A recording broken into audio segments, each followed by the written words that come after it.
আজকের সন্ধ্যার প্রধান সংবাদগুলোতে আপনাদের স্বাগত। হিমন্ত বিশ্ব শর্মার শপথ ও গুলিসহ যুবক আটক অসমে আজ এক ঐতিহাসিক মুহূর্ত। দ্বিতীয়বারের মতো মুখ্যমন্ত্রী হিসেবে শপথ নিলেন ড হেমন্ত বিশ্ব শর্মা। রাজ্যপাল লক্ষণ প্রসাদ আচার্য তাকে শপথবাক্য পাঠ করান। গুয়াহাটির খানাপাড়ায় আয়োজিত এই অনুষ্ঠানে উপস্থিত ছিলেন প্রধানমন্ত্রী নরেন্দ্র মোদী ও কেন্দ্রীয় স্বরাষ্ট্রমন্ত্রী অমিত শাহ। তবে এই উৎসবের মাঝেই তীব্র চাঞ্চল্য ছড়ায় যখন অনুষ্ঠানস্থলের কাছ থেকে ৪ রাউন্ড সক্রিয় গুলিসহ এক যুবককে আটক করে পুলিশ। কড়া নিরাপত্তার মাঝে কিভাবে ওই যুবক গুলি নিয়ে পৌঁছাল তা নিয়ে তদন্ত শুরু হয়েছে। ২০২৬ নিট পরীক্ষা বাতিল ও সিবিআই তদন্ত প্রশ্নপত্র ফাঁসের অভিযোগে বড় সিদ্ধান্ত নিল এনটিএ। গত ৩ মে অনুষ্ঠিত হওয়া সর্বভারতীয় নিট পরীক্ষা বাতিল ঘোষণা করা হয়েছে। পেপার লিকের এই ঘটনায় রাজস্থান থেকে ১৫ জনকে আটক করা হয়েছে।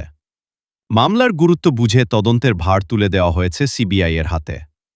শীঘ্রই পুনরায় পরীক্ষার নতুন তারিখ ঘোষণা করা হবে। বিহারের শিক্ষামন্ত্রীর বিতর্কিত মন্তব্য, নারীদের শিক্ষা নিয়ে আপত্তিকর মন্তব্য করে দেশজুড়ে সমালোচনার মুখে পড়েছেন বিহারের শিক্ষামন্ত্রী মিথিলেশ তিওয়ারি।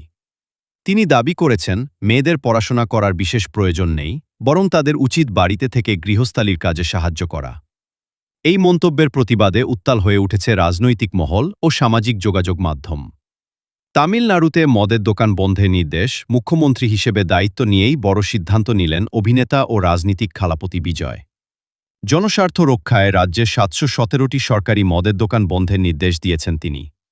বিশেষ করে স্কুল, কলেজ, মন্দির ও মসজিদের ৫০০ মিটারের মধ্যে থাকা দোকানগুলো আগামী ২ সপ্তাহের মধ্যে সরিয়ে ফেলার কড়া নির্দেশ দেওয়া হয়েছে।